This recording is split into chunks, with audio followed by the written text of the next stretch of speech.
Welcome to our top posts. Your not so unique dose of Reddit. Smiley face. AskReddit. What has been your biggest duck up leading up to this point in life? I tried to walk across a guardrail and ended up slipping and hitting my gooch in just the right spot that it tore my urethra. Had a catheter for about 3 months after that. Welp, that's enough Reddit for today. This is the worst thing I've ever read. On my 16th birthday, my much older brother killed himself. My regret is that I had called him to ask him to come out with my friends and I to celebrate at a local restaurant. But on the first ring thought he probably doesn't want to hang out with a bunch of 15 to 16-year-olds and hung up the phone. They found his body the next morning. I will never be whole again. As someone who wants to kill himself every day with a younger brother, thanks for this comment. We've drifted apart a lot in the last few years and we have more formal interactions than we used to. We grew up inseparable and I became the golden child turned fuck up who lives at home and he's in school building a great life for himself. I almost feel ashamed just taking to him, although I know he doesn't judge me, if that makes sense. He's quite honestly the reason I'm still here and breathing. We are different. I don't want the things he wants, but I look up to him. Someday I may tell him all these things, but for now he needs to just focus on himself, and I on myself. Love you, stranger. Choosing the wrong degree multiple times. A few years ago finally decided on computer science, and I ducking hate it. Only have like 8ish classes left, so I would be stupid not to finish it, but I have no desire to do anything computer science related. Once you have your degree, there are sometimes transfer agreements / accelerated programs that might be an option. So you could study something else in a shorter amount of time. Why do you hate it, if you don't mind me asking? I'm looking into CS for college. I don't really know the specific reason why. I just don't enjoy coding really. Another option is a role in it like requirements analyst, business analyst, project manager, or application support. I work with a lot of people who work in these roles and got CS degrees but didn't enjoy programming. Quitting a job before I had another one, long story, which led to my savings being drained and my credit card debt soaring through the roof. I've recovered about a year later, but my savings are basically non-existent as I spent all of my excess paying down debt. Sometimes you need to leave, it's hard to do, but it's usually the right decision.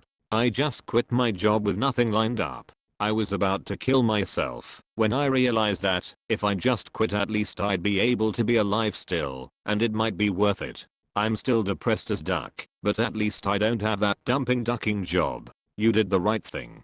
Baby steps. You looked out for yourself. You said my life will be better without a ducking job and now you can move forward and focus on what makes you feel whole. Also remember, it's okay to feel sad and depressed and happy. These are all parts of being human. We are brainwashed to think being happy is the default. That's not true. Happiness is just one component of life, and being a whole person means experiencing all emotional states. This is a win, buddy. Now go live your life with a new chapter.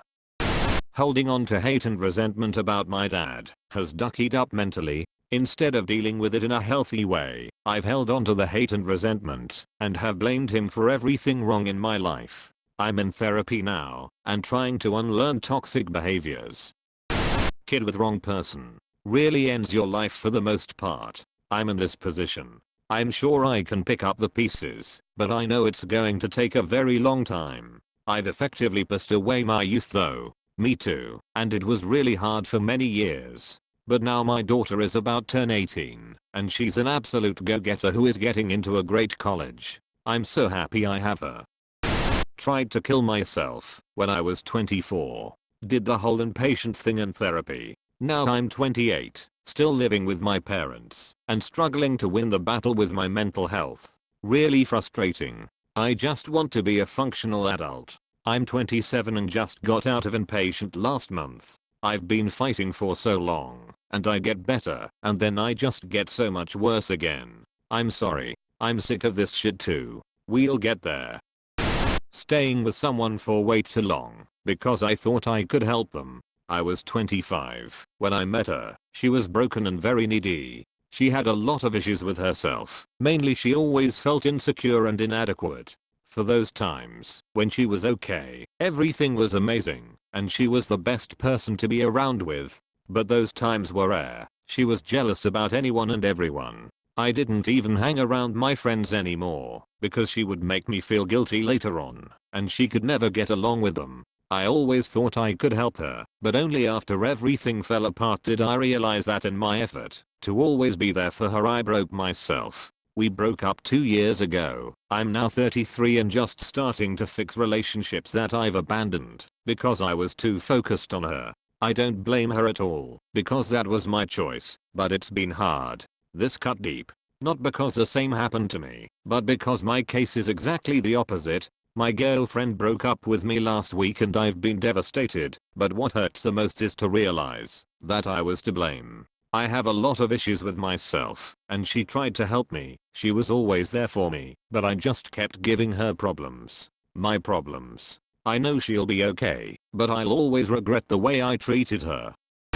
Being scared of what people thought. We all go through that at some point. It takes a lot of personal growth to overcome that state of mind. Especially when you're in your 20s. Thanks very much, I needed to hear that. This is what haunts me. How many opportunities I passed on because I was afraid of failing or embarrassing myself. What's far more embarrassing, it's living a life you don't enjoy because you were too afraid to make it better. Starting to smoke. I was a super heavy smoker. I was driving home from a charity event for American Cancer Society. I recognized the irony, and I stopped at a rest stop to grab coffee. I was having a cigarette and a lady who had barely survived lung cancer came up to me in the parking lot and asked me to quit. She said, "I wish someone just came up to me and asked me to quit, so that is what I'm doing for you. Please quit before it's too late." And so I stopped at the drugstore and got the patch. The process is uncomfortable, and it took me a year of using it to finally come off of it, but it's been 6 years since I have had a cigarette. Please quit before it's too late. My mother just finished treatments for lung cancer and asked me to pick up 2 packs at the gas station because she's too weak to drive yet. Nicotine is a hell of a drug. Good on you for quitting. I should stood up for myself and others multiple times instead of worrying about what others were thinking of me. Edit. Wow. Thank you for the awards and comments. I wish I had some crazy wisdom to impart, but all I can say is I believe in all of you, and we've got this. Same. Now when I look back, it wouldn't have made much difference for them, but it would have made a lot of positive difference in my life. Actually, I would have gained respect instead of appearing as a spineless creature. 2.5 years ago, in my last semester at college, to become a props and paint person for TV and film. I went to college at 30 when I finally figured out what I wanted to do with my life. I helped a team lift a very heavy set piece. It was too heavy. We didn't have enough people, but we got it to where it needed to be. Turns out that lift ducked up both of my wrists. For life. Spent the next 2 years after graduating trying to fix them, figure out what was even wrong. End result. We don't know what's wrong. We can't fix it. Look into long-term pain management. So now I can't work the industry I wanted to be in, and I also can't even do a lot of the stuff I used to do. Can't lift anything more than 15 pounds without it hurting. I finally got a part-time job at an escape room. I could have been working in TV, or at the very least, theater. But I can't bend my left wrist, and any sort of repetitive actions hurts like a methodica. Guess what needs full mobility and functionality of my hands? Making props and painting sets. That sucks. I wanted to do photography for companies like National Geographic and of course didn't make it there. I'm an artist who broke my right wrist though. Had to lay around 10 days waiting for a surgeon who could put pins and screws in it. Just cranking up the car sends a shot of pain. Both wrists would really suck. I'm sorry, man. Being a floater. Meaning being friends with multiple friend groups in life without really being a solid part in any one. Left with none eventually. Edit. Floaters unite. Thank you all for all the kind words. It's nice to not feel alone in this. I don't know how to be a solid part. People just don't invite me, so there's no point in a one-way relationship. I don't claim to be an expert, but my advice is to change the focus from trying to get others to invite me to trying to be the person who invites everyone. My experience has been that most people want to be part of a group, but lack the confidence or initiative to make it happen. So there are tons of people out there, like yourself, hoping other people will invite them to things. Might as well be the one doing the inviting. Also, there will absolutely be lots of people with whom you just don't click, and that's fine. You don't need to, or want to, be close friends with everyone. But you won't find close friends without striking out with a lot of other people first, and you can't strike out unless you're stepping up to the plate. So decide on something you enjoy doing, and invite people to do it. Repeat until you have a decent group of friends that consistently like doing those same things you do. If you end up hearing this, you are a real hero. Thank you so much for watching, and as always, if you enjoyed, don't forget to leave a like, a new comment, and subscribe for more videos. Click on the notification bell to be notified. Lol. Take care of yourself and peace.